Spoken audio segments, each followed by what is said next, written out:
Story 101, number 13. Nurses, what is your plan during retrogression? Being a nurse who is affected with the retrogression, I started to think about it. What is my plan? What I will going to do? Since the retrogression, normally it will last for 2 years or sometimes 3 years. So, I need to prepare a plan for myself and also for my family. Sometimes it happens that our dream go with our plans, but sometimes it's not. But it doesn't mean that we will stop on dreaming and attaining our goal. We need to wait for God's perfect time. So what's my plan? So since I'm working here in Kuwait as a nurse, I need to prepare myself.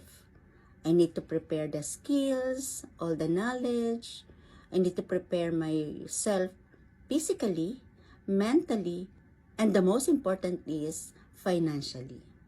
Because once my priority date become current, my paper will start to process again. And then, if I'm not financially equipped, it will be a big problem for me because I will go there with my family. I will go there with my husband. So, retrogression sometimes there is a reason.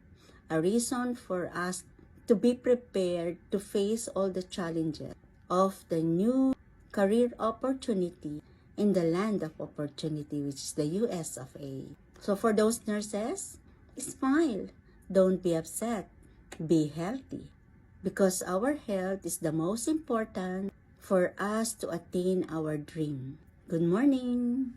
Till our next story time.